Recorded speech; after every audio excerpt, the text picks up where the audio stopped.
ஆன்மீக ரீதியான சிந்தனைகளை பின்னணியாக கொண்டுதான் தங்களுடைய சிந்தனைகளை முன்வைத்தார். எனவே அவர்களோடு மோதுகின்றவர்களுக்கு அவர்களோடு யாரும் மோத முற்பட்டால் அதே புலமை அவருக்கும் இருக்க வேண்டும். இமாம் கசாலியை பொறுத்தவரையில் அவர்கள் இந்த பகுதியில் உண்மையிலேயே கரை கண்ட நிலைக்கு போனவர்கள். தத்துவத்திலும் சரி, ஆன்மீக ரீதியான பயிற்சியிலும் சரி, அந்த சிந்தனையிலும் சரி, அதே போன்று இஸ்லாமிய கலைகளிலும் சரி, இமாம் கசாலி மிகுந்த புலமை கொண்டவர்கள்.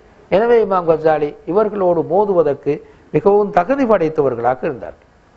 எனவே இதன் காரணமாக இமாம் கசாலி அவர்கள் இவர்களை விமர்சித்து கொண்டு போய் பாவித்த ஒரு வசனம் அந்த காலப்பிரிவில் ஒரு பழமொழி போன்றே ஆகிவிட்டது. லாஹிருஹுமுர் ரஃப்து வ பாத்தினுஹுமுல் குஃப்ருல் மஹ்து என்று சொன்னார். அவர்களுடைய வெளிப்படை இறை தூதர் ஸல்லல்லாஹு அலைஹி வஸல்லம் அவருடைய குடும்பத்துக்கு ஷார்ஃபாக நிற்றல், உள்ரங்கம், இந்த பாத்தினிகள் உள்ரங்கம் முழுமையான குஃபுர் என்று சொன்னார். முழுமையான குஃபுர் என்று சொன்னார். பாத்தினுஹுமுர் ரஃப் லாஹிருஹுமுர் ரஃப்து வ பாத்தினுஹும் அல் குஃப்ருல் மஹ் என்று சொன்னார். பாத்தினிகள் இரகசிய இராணுவ அமைப்பை கொண்டிருந்தார்கள். நாங்கள் ஏற்கனவே சொன்னது போன்று இரகசிய இராணுவ அமைப்பை கொண்டிருந்தார்கள். ஆட்சியாளர்களை கூட கொலை செய்தார்கள். ஆட்சிக்கு நெருக்கமாக இருந்தவர்களை கூட கொலை செய்கின்ற அளவுக்கு இராணுவ ரீதியான கட்டமைப்பு கொண்டவர்களாக, இரகசிய இராணுவ கட்டமைப்பு கொண்டவர்களாக இருந்தார். அவ்வாறு இருந்தும் கூட இமாம் கசாலி தனக்கு உயிராபத்து இருந்தும் கூட தொடர்ந்து பாத்தினிகளோடு போராடி வந்தார்கள். இறுதியில் பாத்தினிகளும் இமாம் கசாலுடைய பேனைக்கு முன்னால், அறிவுக்கு முன்னால் தோற்கக்கூடிய சூழ்நிலை தான் ஏற்பட்டது என்று நாங்கள் வரலாற்றில் பார்ப்போம். இனி இது ரெண்டும் நாங்கள் ஏற்கனவே சொன்ன இந்த இரண்டு விடயங்களும் இமாம் கசாலி இஸ்லாம் உலகத்துக்கு செய்த, அந்த கால இஸ்லாமிய சமூகத்துக்கு செய்த மிகப்பெரிய பணியாக அமைந்தது. இதனோடு அவர்கள் நிறுத்தவில்லை. அவருடைய சீர்திருத்த பணி மேலும் தொடர்ந்ததனை நாங்கள் காணுகிறோம்.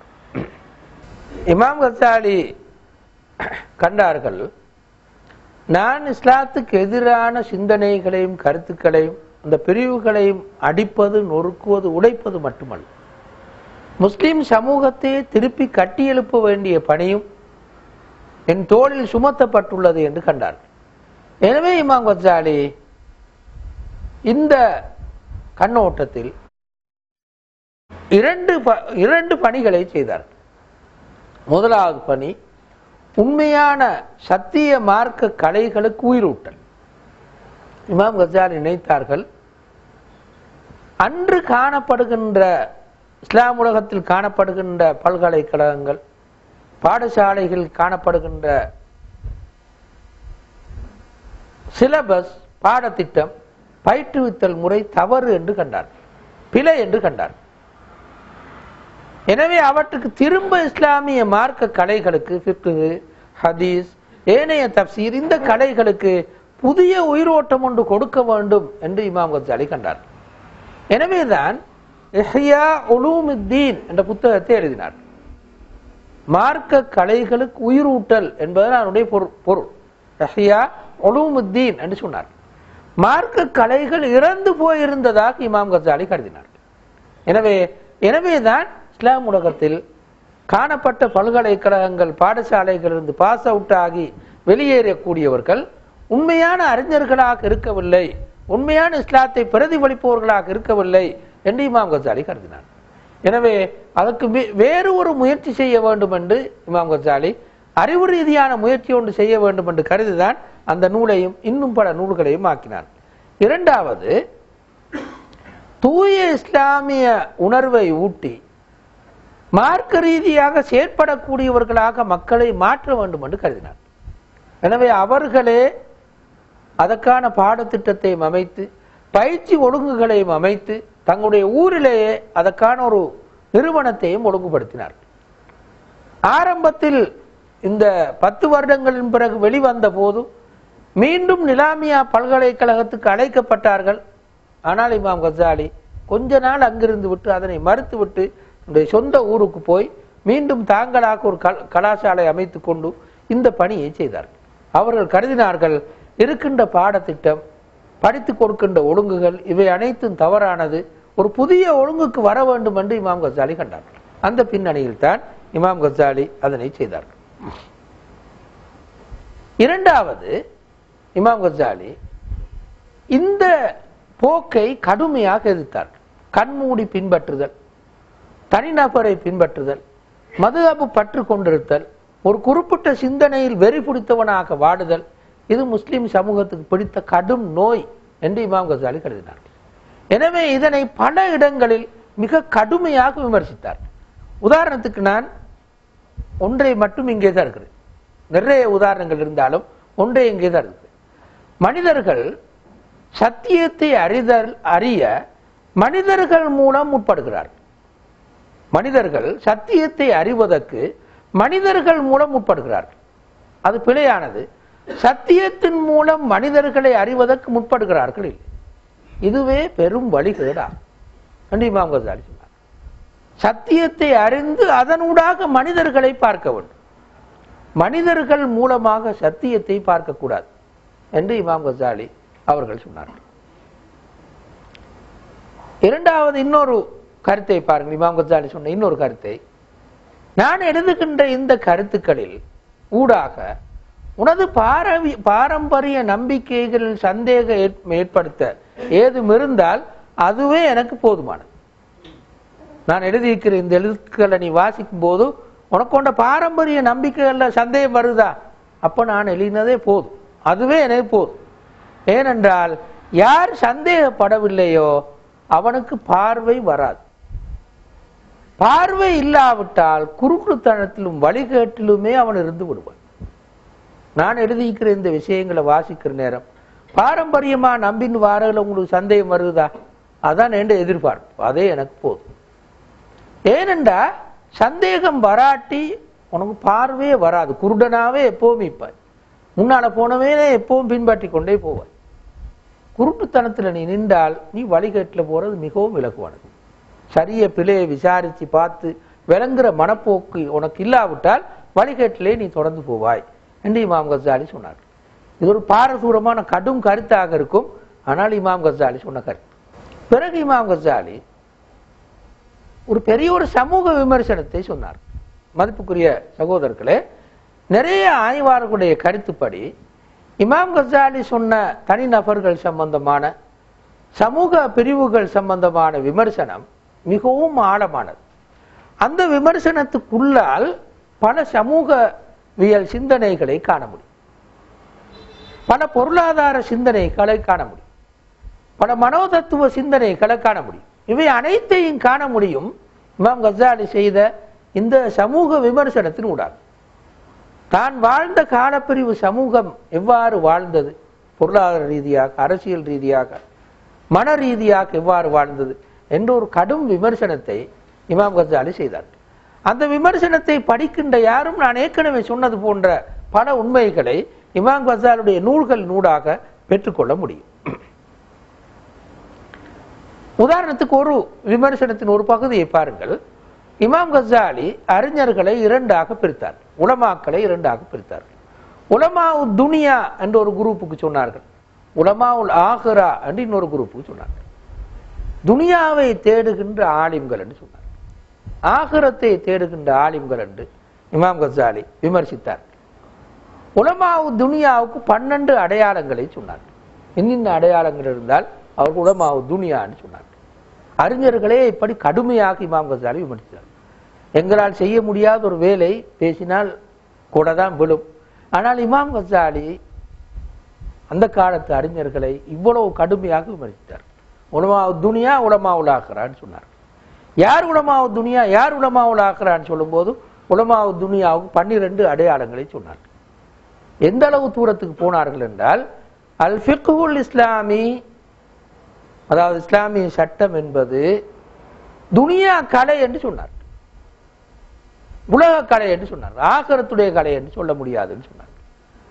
ஏன் என்றால் இமாம் கசாலி சொன்னார்கள், அது சட்டத்தை மட்டும் நீ படிப்பது, அதனால் உனக்கு ஆன்மீக பக்குவம் வரும், அல்லாஹ்வுக்கு நெருக்கமாக மாறுவாய் என்று சொல்ல முடியாது. அதனை படித்தால் உனக்கு ஒரு நீதிபதியாக மாற முடியும், ஒரு லோயராக இருக்க முடியும், ஒரு யூனிவர்சிட்டி லெக்சராக மாற முடியும். இதுக்கு தான் நீ படிக்கிற. எனவே இது துனியா கலை என்று சொன்னார். இவ்வளவு கடுமையாக இமாம் கசாலி இந்த பகுதியை விமர்சித்தார். நாங்கள் இப்போ அந்த 12 அடையாளங்களை பார்த்து கொண்டிருக்கிற நேரம் அல்ல. நான் என்ன சொல்ல வந்தேன் என்றால், இமாம் கசாலி இப்படி மிக கடுமையாக விமர்சனங்களை அந்த காலப்பிரிவில் சொன்னார். அழகான விமர்சனம். அது ஒரு சமூகத்தை எப்படி பார்க்க வேண்டும் என்பதற்கு மிகவும் அழகான வழிகாட்டலாக அமையும். இன்னொரு அம்சத்தை இமாம் கசாலி சொன்னார். குர்ஆனுடைய ஹதீஸுடைய சொற்பிரயோகங்கள் அந்த காலப்பிரிவில் பாவிக்கப்பட்ட நிலையிலிருந்து, ரசூலுல்லாஹ்வுடைய காலப்பிரிவில் என்ன கருத்தில் குறிப்பிட்ட சொற்பிரயோகங்கள், குறிப்பிட்ட குர்ஆனுடைய சொற்பிரயோகம், குறிப்பிட்ட ஹதீஸுடைய சொற்பிரயோகங்கள் என்ன கருத்தில் பாவிக்கப்பட்டனவோ இப்போது அது மாறி இருக்கிறது என்று சொன்னார். எனவே இந்த காலப்பிரிவு கருத்திலிருந்து அந்த சொற்பிரயோகங்களை பார்க்காதீர்கள் என்று இமாம் கசாலி சொன்னார். உதாரணத்துக்கு ஃபிக்ஹ் என்ற சொற்பிரயோகம் சொன்னார். ஃபிக்ஹ் என்றால் இன்று சட்டம் என்று பொருள். ரசூலுல்லாஹ்வுடைய காலத்தில் ஃபிக்ஹ் என்றால் சட்டம் என்ற ஒரு பொருள் கிடையாது. அது இஸ்லாமிய அறிவை பெறுவது என்று கருத்து என்று இமாம் கசாலி சொன்னார். இப்படி பல சொற்களை எடுத்து காட்டி நாங்கள் வாடுகின்ற காலப்பிரிவில் பாவிக்கின்ற இந்த சொற்பிரயோகங்கள் ரசூலுல்லாஹ்வுடைய காலப்பிரிவில், குர்ஆன் இறங்குகின்ற காலப்பிரிவில் அந்த கருத்தை கொடுக்கவில்லை. எனவே நீங்கள் அந்த கருத்தை பிழையாக போடாதீர்கள் என்று இமாம் கசாலி நிறைய சொற்களை உதாரணத்துக்கு எடுத்து விளக்கி காட்டினார். அடுத்தது இமாம் கசாலி பிழையான மார்க்க பின்பற்றலை கடுமையாக விமர்சித்தார். இது உண்மையிலே ஒரு ஆச்சரியமான ஒரு விஷயம் என்னவென்றால், இன்று நாங்கள் சொல்கின்றோமே ஃபிக்ஹுல் அவுலவியாத் என்று சொல்கின்றோம், முதன்மைப்படுத்துகின்ற கலை என்று சொல்கின்றோம். இதனை இமாம் கசாலி மிகவும் அழகாக சொன்னார். செயல்களில் தர வேறுபாடு இருக்கிறது. ஃபர்து என்று சொல்வோம், சுன்னா என்று சொல்வோம், ஃபர்துகளில் பல்வேறு தரத்தை சொல்வோம், ஹராம் என்று சொல்வோம், மக்ரூஹ் என்று சொல்வோம், ஹராத்தில் பல்வேறு தரங்களை சொல்வோம். இந்த தரங்கள் மக்களுக்கு மத்தியில் குழம்பி போயிருக்கிறது என்று இமாம் கசாலி கடுமையாக விமர்சித்தார். இமாம் கசாலுடைய வார்த்தை ஒன்றையே நான் உங்களுக்கு சொன்னால், இமாம் கசாலி சொன்னார்கள், சில மனிதர்கள் இருக்கிறார்கள், அவர்கள் ஃபர்தை பற்றி கவலைப்பட மாட்டார்கள். சுன்னாவை விட்டுவிட்டால் அவர்களுக்கு சரியான கவலையாக இருக்கும். சுன்னாவை பின்பற்றுவதில் கடுமையான ஈடுபாடு காட்டுவார்கள். ஆனால் ஃபர்தை பின்பற்றுவதில் அந்த ஈடுபாடு காட்ட மாட்டார். சுன்னாவை விட்டுவிட்டால் கடுமையாக குழம்பி அடிச்சு கொள்ளவும் செல்வார்கள்.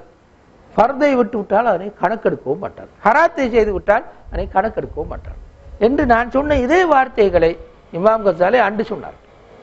இன்றும் எங்களுக்கு அது பொருந்தும். இந்த உண்மையை இமாம் கசாலி சொன்னார். திரும்ப இமாம் கசாலி செலவழித்தல் பற்றி சொல்லும் போது கூட இதனை சொன்னார். அவர்கள் சொன்னார்கள், சில பணக்காரர்கள் இருக்கிறார்கள், அவர்கள் தாஜ் தொழுவார்கள், குர்ஆன் ஓதுவார்கள், எல்லாம் செய்வார்கள், ஏழையை கவனிக்க மாட்டார். இமாம் கசாலி சொன்னார்கள், நீ அல்லாஹ்வை ஏமாற்றுகிறாய்.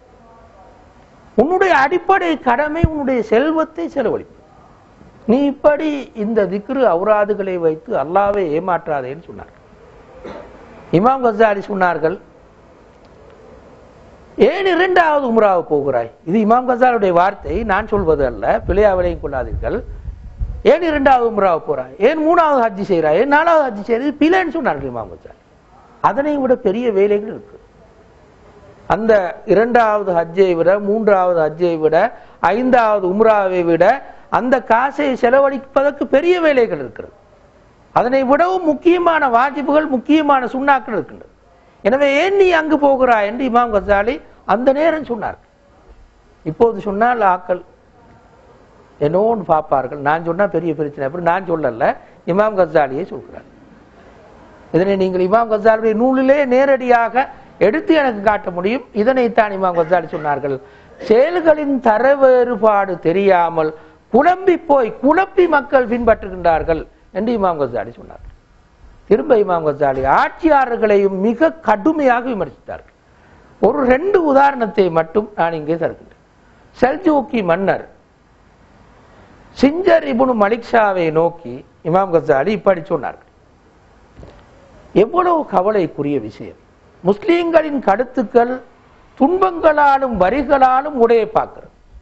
ஆனால் உனது குதிரைகளின் கருத்துக்களோ தங்க மாலைகளால் உடைய பார்க்கிறது. முஸ்லிம்களோட கருத்துகள் துன்பங்களாலும் நீ போற்ற வரிகளாலும் உடைய பார்க்குது கழுத்து. ஆனா ஓண்ட குதிரைகளோட கழுத்து நீ போட்டிருக்க தங்க மாலைகளாலும் உடைய பார்க்குது. ஆக கடுமையான ஒரு வசனத்துல இமாம் கஸாலி இப்படி சொன்னார். இது 1-2 வசனம். இது மட்டுமல்ல இமாம் கஸாலி சொன்னது, இன்னும் நிறைய சொன்னார்கள். இன்னொரு உதாரணத்தை பாருங்க.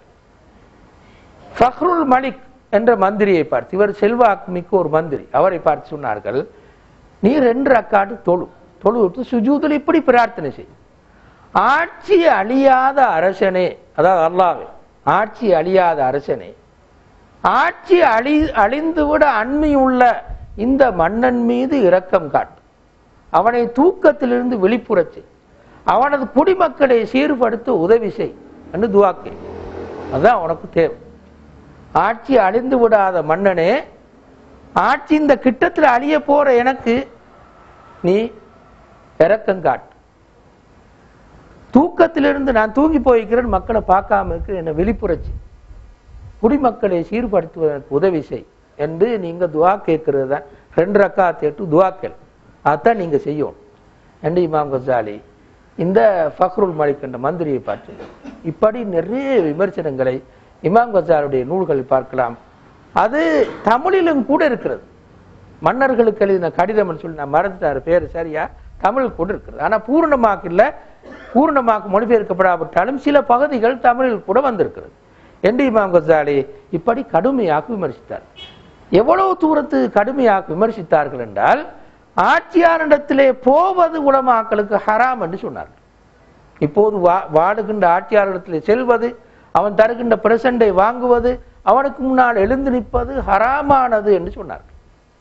பிறகு சொன்னார்கள், மக்களே, இந்த ஆட்சியாளன் இந்த சந்தையை கட்டியிருக்கிறான், அந்த சந்தையில் சாமன் வாங்காதீர்கள் என்று சொன்னார்கள். அந்த சந்தைக்கு போய் சாமன் வாங்காதீர்கள், ஹராமான சல்லியினால் கட்டியிருக்கிறான், அந்த ஆட்சியாளனுடைய இதுன்னு சொன்னார்கள்.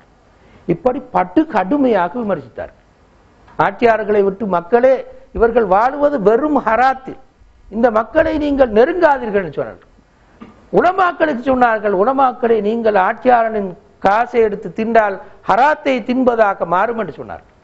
சில அறிஞர்கள் அப்போது இமாம் கஸாலிக்கு சொன்னார்கள், ஆரம்ப கால அறிஞர்கள் பலரும் ஆட்சியாளர்களுடைய பரிசுகளை பெற்றுக்கொண்டார்களே என்று சொன்னார்கள். அப்போது இமாம் கஸாலி திருப்பி பதில் சொன்னார்கள், அந்த ஆட்சியாளர்கள் எப்படி இருந்தார்கள், இங்கே வாழ்கின்ற ஆட்சியாளர்கள் எப்படி இருக்கிறார்கள், என்ன ஹராத்தை சேர்த்திருக்கிறார்கள், எனவே நீங்கள் இந்த ஆட்சியாளர்கள் நெருங்காதீர்கள், பிரசண்டை வாங்காதீர்கள், ஹராமாக போகும். பொதுமக்களுக்கு சொன்னார்கள், அவர்களின் சந்தைகளில் போய், இந்த சந்தைகளில் போய் நீங்கள் சாமான் வாங்காதீர்கள், அது ஹராமான சந்தை என்று சொன்னார். இப்படி படு வேகமாக இமாம் கஸாலி ஆட்சியாளர்களை விமர்சித்தார்கள் என்று நாங்கள் இமாம் கஸாலியுடைய வரலாற்றை பார்க்கிறோம். மதிப்புக்குரிய சகோதரர்களே, இந்த பின்னணியில் தான் இமாம் கஸாலி எந்த பகுதியில் அவரை பார்த்தாலும் அந்த காலத்து கலை களஞ்சியமாக இருந்தார்.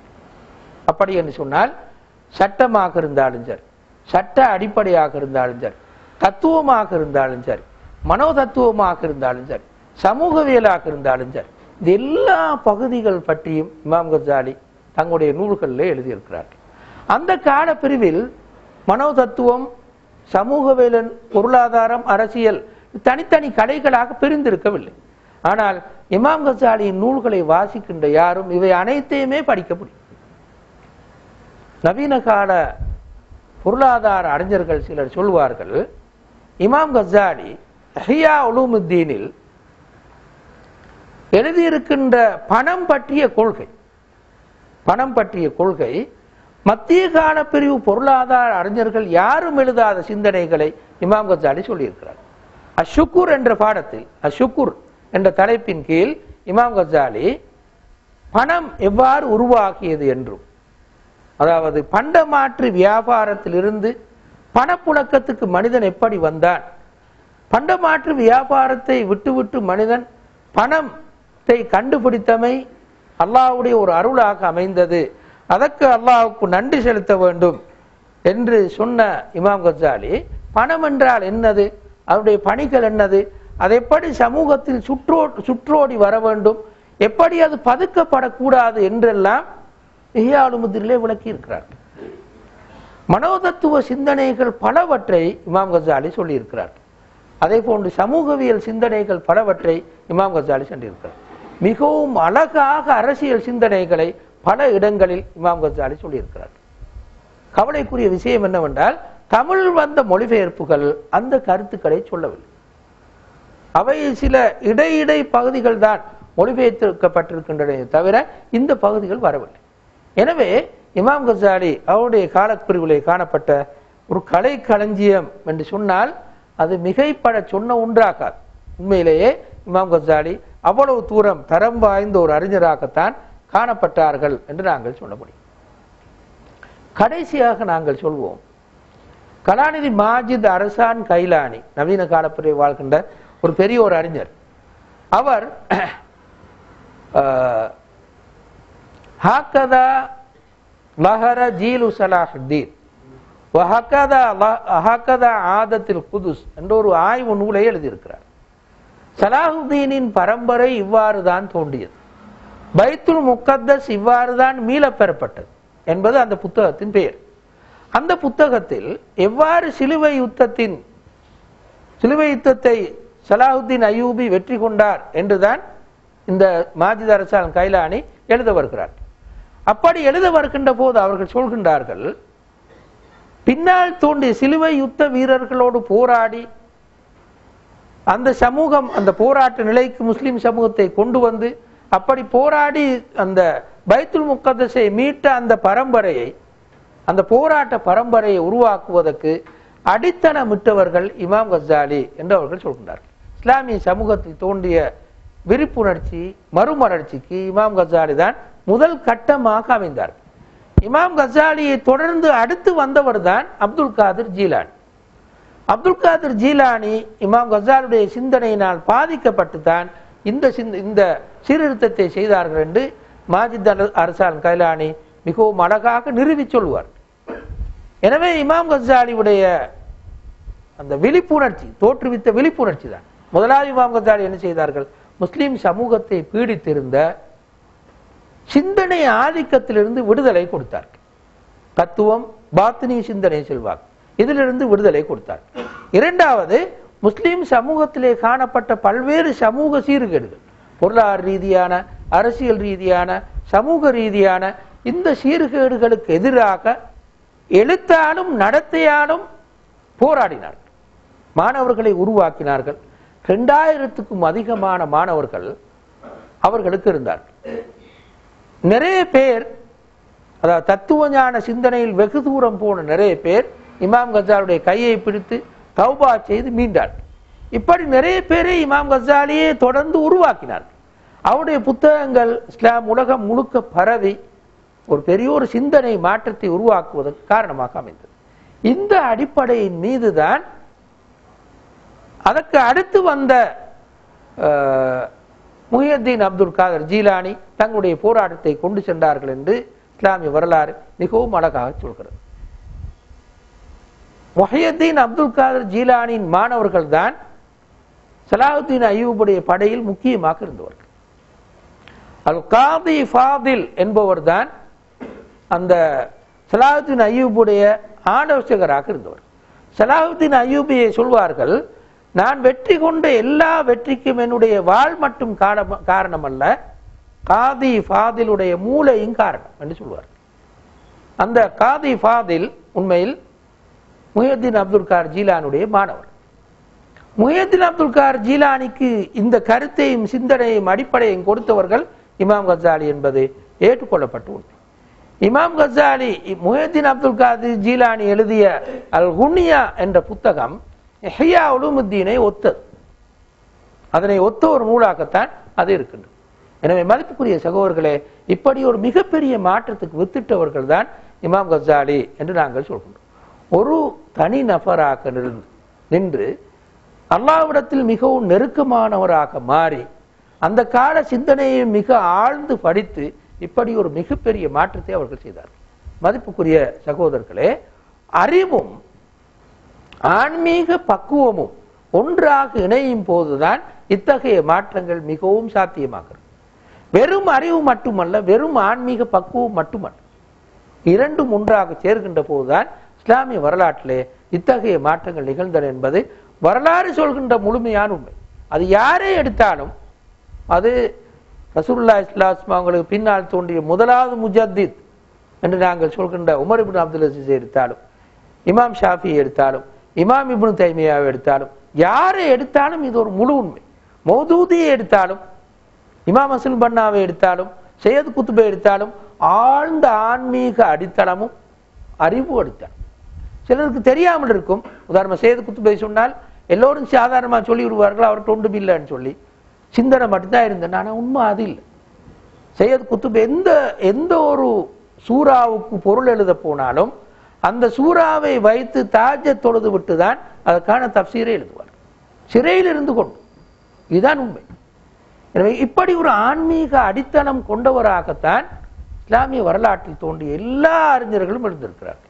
ஒரு ஆன்மீக அடித்தளம் இருக்கும், ஒரு ஆழ்ந்த அறிவு பின்னணி இருக்கும். இந்த ரெண்டும் சேர்ந்துதான் ஒரு மாற்றத்தை இஸ்லாமிய வரலாற்றிலே ஏற்படுத்தி வந்திருக்கிறது என்பது மிக பெரியோர் உண்மை. இமாம் கசாலியும் கூட அந்த வகையில் தான் இந்த அடித்தளத்தை ஏற்படுத்தினார்.